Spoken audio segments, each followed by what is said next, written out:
వచ్చే సంవత్సరం ఏ రోజు గ్రహణం వస్తుంది, సూర్యగ్రహణం వస్తుంది, ఏ రోజు చంద్రగ్రహణం వస్తుంది, ఈ సంవత్సరమే రాస్తున్నారు కదా.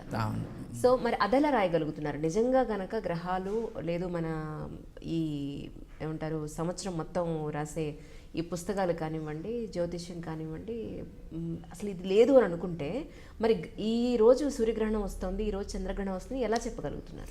వద్దామండి, మీరు మధ్యలో ఒక హైపర్ లింక్ నొక్కి ఇటు వచ్చేసారు. దలైలామా గారి దగ్గరే ఉన్నాం. ఇప్పుడు ఈ మౌంటైన్ బుద్ధిజంలో హ్యూమన్ రైట్స్ అబ్యూజ్ అన్నది ఆడపిల్లలకి ఎక్కువ జరుగుతుంది. ఇప్పుడు నేపాల్లో కుమారి కల్ట్ అంటారు కదా. కుమారి కల్ట్ అంటే ఏంటంటే ఓ చిన్న బిడ్డను తీసుకుని 3 ఏళ్ళు 5 ఏళ్ళు పాపను తీసుకుని ఈ పాపలో లక్షణాలన్నీ కూడా డివైన్ క్వాలిటీస్ కాబట్టి ఈ పాపను గుళ్ళో కూర్చోబెట్టాలని తీసుకెళ్ళి గుళ్ళో కూర్చోబెడతారు. మెన్స్ట్రుయేషన్ స్టార్ట్ అయిన రోజు ఆ పాపని తీసి బయటపడేస్తారు. అంటే ఇదంతా కన్యలకే, అది కూడా ప్రీ ప్యూబర్టీ చిల్డ్రన్కే. వాళ్ళని ఈ 10 ఏళ్ల పాటు మరి ఇది అన్యాయం అయినప్పుడు శాంభవిది కాదా? That was my reaction. ఇప్పుడు 10 ఏళ్ల పాటు ఈ పాపని ప్రపంచంతో సంబంధం లేకుండా పొద్దున్న లేచి ఆ కాటుకలు పెట్టి ఆ రంగులు పూసి ఒక విగ్రహంలాగా డెకరేట్ చేసి ఈ పాప పని ఏంటంటే అక్కడ కూర్చొని ఉండటం, ఆడుకోవటం లేదు, చదువుకోవటం లేదు, వేరే వాళ్ళతో మాట్లాడేది లేదు, వాళ్ళు పెట్టింది తినటం, బలవటం, అక్కడ ఉండటం. అప్పటి వరకు ఉన్న దైవత్వం ప్యూబర్టీ తర్వాత దైవత్వం ఉండదంటారా? ఎందుకంటే మూఢనమ్మకాల్లో ఇవన్నీ ఫ్యాక్టర్స్ అన్నమాట.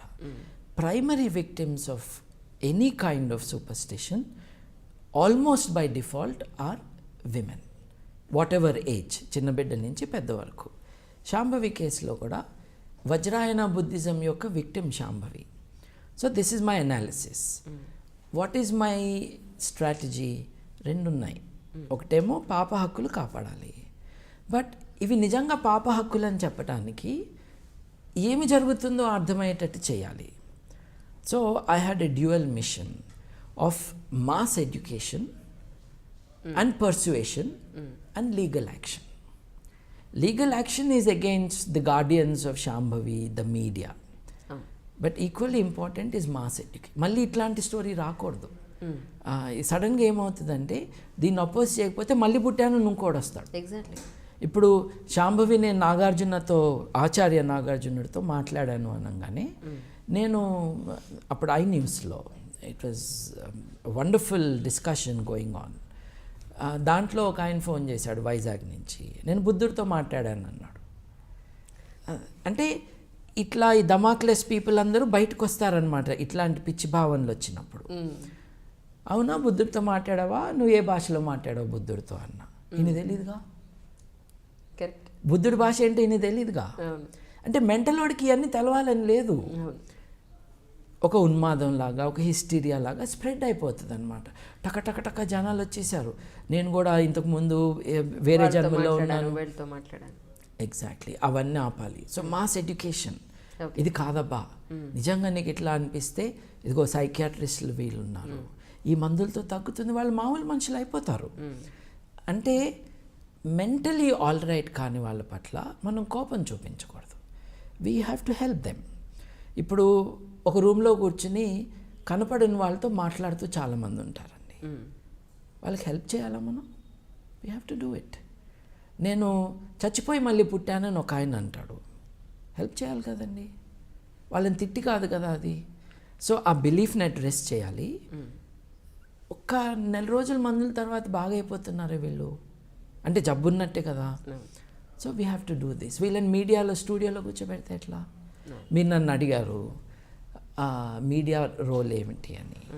ఒక ఛానల్లో ఒక మనిషిని తీసుకొచ్చి ఏమన్నారు, ఈయన గత 2 ఏళ్ళలో 3 ఏళ్ళలో సంథింగ్ లైక్ దట్ అసలు తిండి తినట్లేదు, నీళ్లు తాగట్లేదు. నిజమా అది? అందుకే ఆయన కూర్చోబెట్టి ఈయన without any food he surviving అన్నారు. ఎట్లా అండి, ఆయన is N employee of the government. ఎట్లా అండి మీరు ఎట్లా అంటే, నేను సూర్యుడి కాంతి నుంచి నేను శక్తిని పొందుతాను, గాల్లో నుండి నేను మాయిశ్చర్ పొందుతాను అన్నాడు. నన్ను అడిగారు ఏంటండి ఇది అని. అంటే చూడటానికి అయితే మనిషిలాగే ఉన్నాడు కానీ ఇది మొక్క కదా అయితే ఈయన అన్నాను. అంతే కదా, మొక్కే కదా. ఇప్పుడు సూర్యకాంతి నుంచి అట్లాగే మాయిశ్చర్ నుంచి నేను ఎనర్జీ క్రియేట్ చేసుకుంటా అంటే మనుషులు కాదు కదండి, మొక్కలే. అంటే ఈ మనిషి మొక్క ఏం చేస్తున్నాడు, గవర్నమెంట్ ఉద్యోగం ఎలా పెడుతున్నాడు. I'm sure he's incapable of doing his job because is mentally ill and he's lying. గదిలో తాళం వేస్తే ఉంటుంది, 6 వారాల్లో చచ్చిపోతాడు మనిషి. కావాల్సినంత సన్లైట్ ఇద్దాం అయినా బతకడు. ఛానల్ ఏం చేయాలండి? నన్ను 1-2 సార్లు కొన్ని డిస్కషన్స్కి పిలిచేసి ఇదిగో ఈయనంట అంతరిక్షంలోకి వెళ్ళి వచ్చాడంట, ఈయనతో మాట్లాడతావా అని. ఓహో, భారతీయుడు ఒకడే అనుకున్నాను అంతరిక్షంలోకి వెళ్ళింది, ఈయన కూడా ఉన్నాడా? మరి ఆయనకి అవార్డు ఇచ్చి పద్మభూషణ్ ఏదో ఇవ్వచ్చుగా. లేదు డిస్కషన్కి రమ్మన్నారు, రానన్నాను నేను. మెంటల్గా ఆయన తీసుకొచ్చి కూర్చోబెట్టి నాతో మాట్లాడించడం ఏంటి, ఆయన పర్సువేట్ చేసి హాస్పిటల్ పంపించండి. టీవీ ఛానల్ ఏంటి, వాట్ ఈస్ ఇట్ ఫర్? నీ స్టాండర్డ్స్ ఏంటి? నీ స్టూడియో దేనికి ఉపయోగపడుతుంది? పిచ్చోళ్ళని కూర్చోబెట్టడానికా? అంటే మెడికల్ సైన్సెస్లో పిచ్చి అన్నదానికి రియల్ డెఫినేషన్ లేదండి, అట్లా వాడేస్తున్నాం. Basically if you have loss connection with reality you must be help to regain that sanity. తన కుటుంబ సభ్యులతో, మిగతా సమాజంతో ఒక సెన్సిబుల్ రిలేషన్ ఏర్పరచుకుంటే this man can grow as a human. కాదంటే ఇట్లాంటి అపోహలతో నేను అంతరిక్షంలోకి వెళ్ళొచ్చానంటే మీరు నమ్ముతారండి? నమ్మరు కదా. నన్ను స్టూడియోలో కూర్చోబెడితే ఎట్లా అండి? ఇప్పుడు he's not well, show some sympathy, don't use him as a circus animal. ఇప్పుడు సాటి మనిషి పట్ల సింపతి కూడా ఉండాలి, love and sympathy. That man is in distress, he doesn't know it because he is so ill, you have to help the person. So ఇట్లాంటివి జరుగుతూ ఉంటాయి. Same thing with the Dalai Lama matter. So on the one hand educate the people. చచ్చిపోయిన వాళ్ళు మళ్ళీ పుట్టరు అంటమే మన ఇచ్చే education. అందరికి అర్థమయ్యేటట్టు చెప్పాలి కదా. ఆదివారం చికెన్ తిన్నావా? తిన్నాను. అది మళ్ళీ పుడితే ఏం చేస్తా? మేకను తిన్నావా? ఇప్పుడు నువ్వు జీవితంలో తిన్న ఈ 200 మేకలు 200 కోళ్ళు కలిసి ఓ సైన్యమై నిన్నొచ్చి పొడిస్తే పుడుతున్నాయిగా మళ్ళీ తిరిగి. నువ్వే చెప్తున్నావుగా పుట్టినాక మళ్ళీ మెమరీ ఉంటుందని. అరే ఈడరా నన్ను తిన్నదే అని వచ్చేసి పొడిచేస్తే బతుకుతావు నువ్వు అంటే నవ్వు వస్తుంది, కానీ ఆలోచిస్తారు కదా. అవును కదా. సో పునర్జన్మ అన్నది లేదు. కొంచెం ఈ మూఢనమ్మకాలన్నింటికీ కూడా మూల కారణం అవిద్య అనేదని అక్కడే మెయిన్ చేయాల్సిన పని ఉంది అని మీకు అనిపించలేదా? లేదండి, మూఢనమ్మకాలకి మెయిన్ కారణం అన్నది అజ్ఞానం అండి. అజ్ఞానము అవిద్య ఒకటి కాదండి. కామన్ సెన్స్ లేని అజ్ఞానం ఏదైతే ఉందో దానికి దోహదం బాగా చేసేది మతం అండి. ఇప్పుడు ఆత్మ ఉన్నదని చెప్పినాకనే కదా పునర్జన్మ అన్నది. ఆత్మకి డిస్ట్రాక్షన్ లేదన్నాకనే కదా. శరీరం డిస్ట్రాయ్ అవుతుంది, ఆత్మ కాదని చెప్పారు కదా. కాబట్టి శరీరం వెళ్ళిపోయినా కొత్త చొక్కా కొనుక్కున్నట్టుగా కొత్త శరీరాన్ని తెచ్చుకుంటుంది ఆత్మ అంటారు. అలా అనుకుంటే ఇప్పుడు మరి మీ చెప్పిన దాని ప్రకారం భగవద్గీత అబద్ధమే అనుకోవాలా, రామాయణం కూడా అబద్ధమే అనుకోవాలా మనం? ఎందుకంటే అందులో చెప్పారు కదా, ఈ శరీరం మట్టిలో కలిసిపోతుంది, ఆత్మ అనేది అలాగే ఉంటుంది, ఆత్మ మళ్ళీ వేరే రూపాన్ని సంతరించుకుంటుంది అని మన భగవద్గీతలో కానివ్వండి ప్రతి పురాణాల్లో చెప్తూనే ఉన్నారు. మీరు రామాయణం చదివారండి? మీరు? నేను చదవలేదు సార్. చదవలేదు. భగవద్గీత చదివారండి? లేదు. అందరూ చెబితే మరి ఎట్లా అండి? చదవకుండా అందరు ఇట్లా మాట్లాడితే రామాయణంలో ఇది లేదండి. నేను చదివానండి. అందరూ చెప్తే వినడమే. ఇప్పుడు ప్రవచనాలు చెప్తున్నారు, ఆ ప్రవచనాలు వినడమే. వాళ్ళు చదివారండి? వాళ్ళు చదివారండి? చదివిన విషయం ఆలోచించారండి? అది కూడా అడుక్కోవాలి మనం. ఇప్పుడు ప్రవచనాలు చెప్తాడు ఒక ఆయన, పెద్ద ఆయన, చాగంటి గారు. ఇప్పుడు వారు ఏమన్నారు, స్నానం చేసి బకెట్లో కాసిన నీళ్ళు వదిలి దాంట్లో తుండుగుడ్డ పెట్టు, నీ భార్య వచ్చి ఆ నీళ్ళన్నీ పిండి పోస్తే నీకును నీ భార్యకి ఆరోగ్యం. ఏంటండి నాన్ సెన్స్? ఇవి ప్రవచనాల అసలు కాదు కదా. What has it to do with spirituality? Nothing. కాకపోతే భగవద్గీతలో ఉంది, రామాయణంలో లేదు. That's why I'm saying. ఇప్పుడు నా పవిత్ర గ్రంథాన్ని నేను డిఫెండ్ చేస్తాను, వాళ్ళు ఒకసారి చదవాలి కదా. ఇది నిజాయితీ కదా. నిజంగా నా మతానికి నేను వాల్యూ ఇచ్చి గౌరవం ఇస్తే ఆ మతం ఏమంటుందో బాగా చదవాలి. అలాగే ఆ మతంలో వచ్చిన సంస్కరణలు ఏంటో కూడా తెలుసుకోవాలి. ఇప్పుడు మతం అంతా ఒరిజినల్గా బాగానే ఉంటే సంస్కరణలను ఎందుకు మీరు ఆహ్వానిస్తున్నారు? మతం అంతా బాగా ఉంటే లేదు కదా. శంకరాచార్యుని ఎందుకు మెచ్చుకుంటున్నారు, తర్వాత రామానుజాచార్యుని ఎందుకు మెచ్చుకుంటున్నారు, తర్వాత బసవన్న గారిని ఎందుకు మెచ్చుకుంటున్నారు? ఏదో బాగాలేదనేగా వాళ్ళు వచ్చింది. వేదాలంతా బాగా ఉంటే ఉపనిషత్తులు ఎందుకు వచ్చాయి? వేదాలు ఉపనిషత్తులు సేమ్ థింగ్స్ చెప్పట్లేదు కదా. మన భావాల పట్ల, మన మతం పట్ల, మన నమ్మకాల పట్ల గౌరవం ఉండాలి. గౌరవం అంటే ఏంటి? అవి ఏం చెప్పినాయో చదువుకోవాలి. సో మీ ప్రశ్న ఏంటంటే ఈ వీటిల్లో ఉన్నాయన్నీ కరెక్టా అని. ఏదైనా కరెక్టో కాదో చెప్పడానికి, బేరీజ్ వేయటానికి మనకున్న యార్డ్ స్టిక్ ఏంటంటే అది వాస్తవంగా ఉందా లేదా, అంతే కదండి. వాస్తవంలో ఆత్మల్ని ఇప్పటిదాకా చూడలేదండి, ఎక్కడా చూడలేదు. మొన్న మీరు యూట్యూబ్లోనే దొరుకుతాయి. ఇప్పుడు ఆత్మలు ఎక్కడ కనిపించినాయి అంటే ఫోటోషాప్ చేసేవాడు దుకాణంలో, యూట్యూబ్లో దొరుకుతాయి. దయ్యంతో సెల్ఫీ తీసుకునే ప్రయత్నం చేశారు గోగినేని బాబు గారు మొన్న ఊళ్ళో, కానీ ఆ దయ్యం చాలా క్లియర్ కనిపించిందట కదా మీకు చెప్తున్నారు. ఆవిడ రాలేదుగా. ఇక్కడ చూడండి, దయ్యాలన్నీ ఆడదయ్యాలే. మీకు ఎప్పుడన్నా అనిపించిందా ఏంటి మగ దయ్యం ఎక్కడా లేదు, దయ్యాలన్నీ ఆడదయ్యాలే అని? మంచి చేసే దయ్యం ఉందా? లేదు కదండి. మంటలు పెట్టే దయ్యం, మగాళ్ళను వశపరుచుకునే దయ్యం, అది మోహిని పిశాచం కావచ్చు, కొరివి దయ్యం కావచ్చు, మోస్ట్లీ దయ్యాలన్నీ ఆడవాళ్ళు. కానీ మీరు అది ప్రూవ్ చేసిన తర్వాత ఆ విలేజ్లో మొత్తం అందరూ వెనక్కి వచ్చారండి? వచ్చారు. రియలైజ్ అయ్యారు ఆ విషయంలో ఇదనే దయ్యం ఎందుకు కారండి తమ ఇంట్లోంచి బయటికి వెళ్ళిపోయారు. They evacuated there homes in peace times.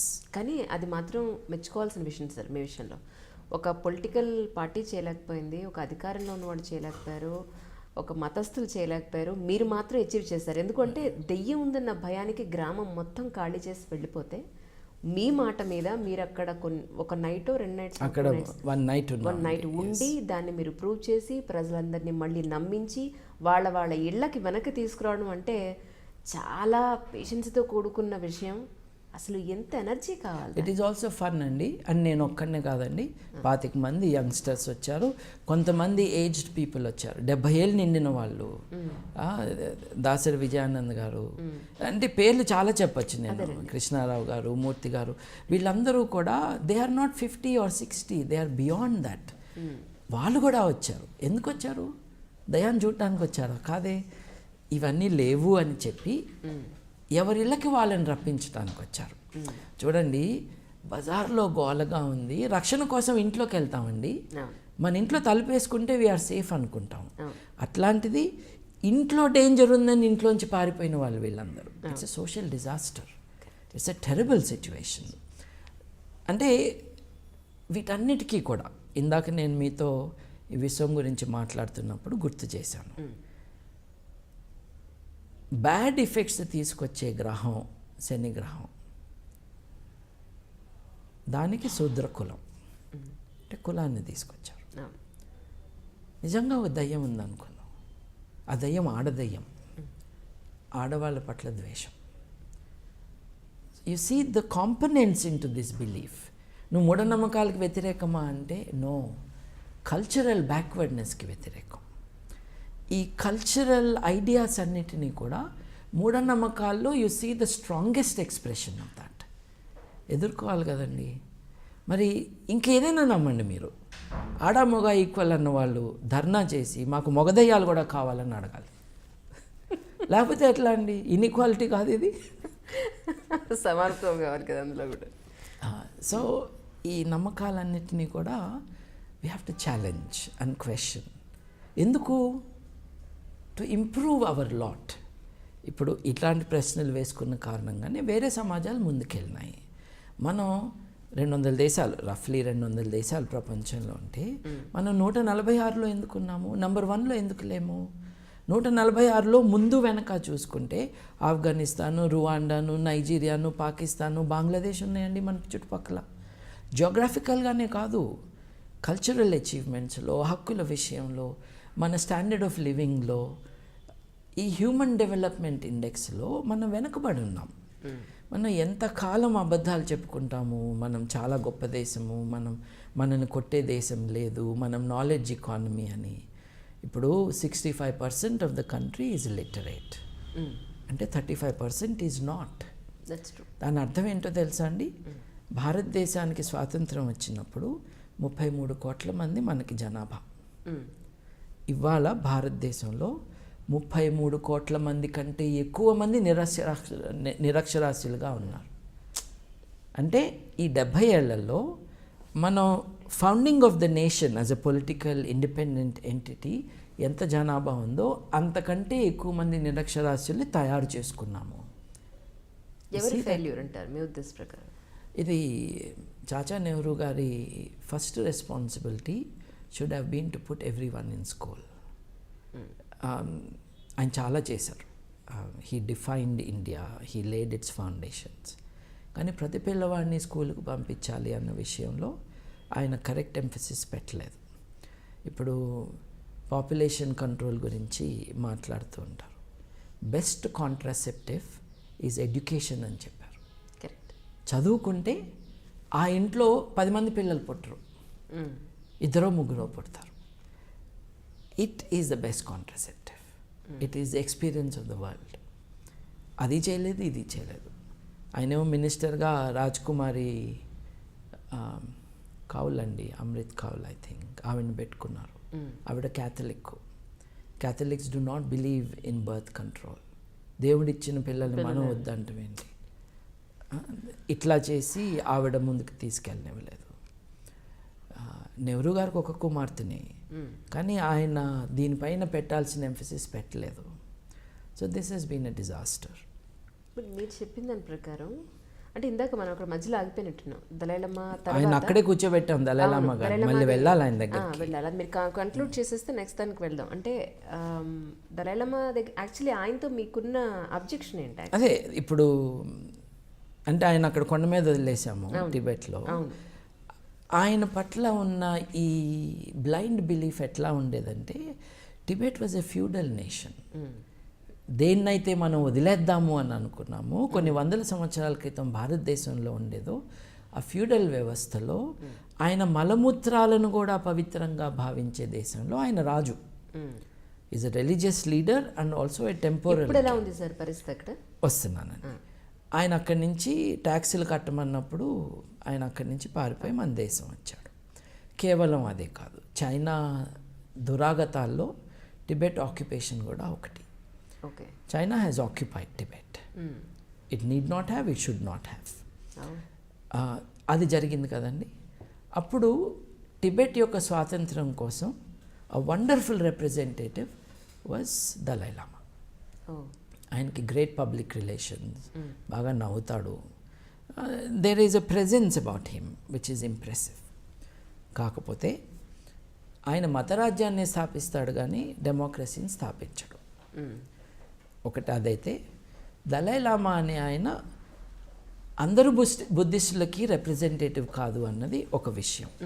ఇందాక అన్నట్టుగా there is Hinayana, there is Mahayana, there is Vajrayana, there is now Ambedkar's Navayana. వజ్రాయన అన్నది చాలా చిన్నది. ప్రపంచంలో 33 కోట్ల మంది బుద్ధిస్ట్ ఉన్నారండి. వాళ్ళల్లో దలైలామా గారి లెక్కల ప్రకారం 60 లక్షల మంది మట్టుకే వజ్రాయనలో ఉన్నారు. చైనా లెక్కల ప్రకారం, చైనా అయితే 25 లక్షలే అని చెప్తుంది. దలైలామా గారు చెప్పింది ఏంటి అంటే వజ్రాయన బుద్ధిజంలో 60 లక్షల మంది ఉన్నారు అని. ఈ 60 లక్షల మంది అందరూ దలైలామా వెనకలేరు. దాంట్లో 4 స్కూల్స్ ఉన్నాయి. 4లో గెలూక్పాకి ఈయన head, and that's the second largest sect of Vajrayana. 60 లక్షల మంది 4గా డివైడ్ అయితే దాంట్లో బిగ్గెస్ట్ ఆర్గనైజేషన్ ఈయనది కాదు, సెకండ్ బిగ్గెస్ట్ ఈయనది. ఓకే. ఈ does not represent Buddhism. First thing, అరే బుద్ధుడే పునర్జన్మని నమ్మలేదు, నువ్వు మాట్లాడితే ఎట్లా బుద్ధుడి పేరుతో ఎట్లా ఒప్పుకుంటాం? So that is number 1. మీకు బుద్ధిజానికి మీకు అబ్జెక్షన్స్ ఉన్నాయా మీ ఉద్దేశ ప్రకారం? అంటే బుద్ధుడు was probably the first moral teacher of the world, probably the first. దేవుడు లేడు అని భారతదేశంలో యాక్టివ్గా అనుకుంటున్న టైంలో బుద్ధుడు పుట్టేటప్పటికే సాంఖ్యులు కానీ వైశేషికులు కానీ అనుసిద్ధాంతం కానీ ఇవన్నీ కూడా సాంఖ్యులు ఏం చెప్పారు, యూ కెనాట్, శూన్యం నుండి దేన్ని నువ్వు క్రియేట్ చేయలేవు అని చెప్పారు సాంఖ్యులు. ఎంత గొప్ప ఆలోచన అండి అది. ఈ విశ్వం అంతా కూడా పదార్థంతో నిర్మించబడింది, ఆ పదార్థం అన్నది అణువు అని కణాదుడు చెప్పాడు. ఆల్రెడీ ఆ భావాలు స్ప్రెడ్ అయి ఉన్నాయి. అటువంటి దాంట్లో దేవుడు అవసరం లేకుండా నైతికంగా ఎలా బతకాలో బుద్ధుడు నేర్పించాడు. దేవుడు అవసరం లేకుండా నేను శకునాలు చెప్పను, వాస్తు డైరెక్షన్స్ నేను చెప్పను అని కూడా బుద్ధుడు చెప్పాడు. చాలా గొప్పవాడండి. కుల వ్యవస్థ అప్పటికే గట్టిగా ఉన్నది. అలాంటి కుల వ్యవస్థలో ఉంటున్న సమాజంలో బుద్ధుడు ఆరామం యొక్క తలుపులు తెరిచాడు. ఎవరైనా రావచ్చు ఆరామంలోకి. నేను ఈ మతం కానీ ఈ కులం కానీ అన్న మాట లేదు. He inaugurated a new chapter in the spiritual life of humanity. అంతేకాకుండా బుద్ధుడి ఇన్స్పిరేషన్తో కొన్ని వందల సంవత్సరాల పాటు భారతదేశంలో స్వేచ్ఛ పెరిగింది. ముందు బుద్ధుడు చిన్నపిల్లల్ని తీసుకున్నాడు తన ఆరామంలో, తన కొడుకుతో సహా.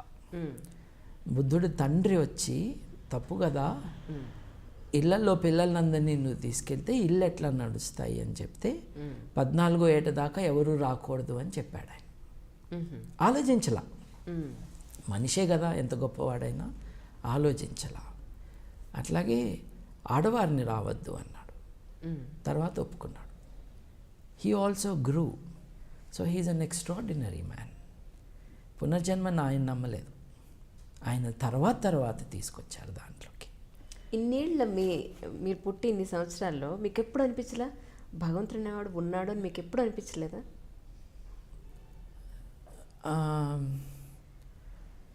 స్కూల్ డేస్లో అప్పుడప్పుడు ఫ్యూ టైమ్స్. స్పెషల్గా నాకు మ్యాథ్స్లో ఫస్ట్ రావాలని నిజంగా వచ్చిందండి పూజ చేస్తే. అంటే ఏంటంటే నాది తెలుగు ఫస్ట్ లాంగ్వేజ్ అండి. అది ఫస్ట్ లాంగ్వేజ్ కాదు, second language in school. Okay.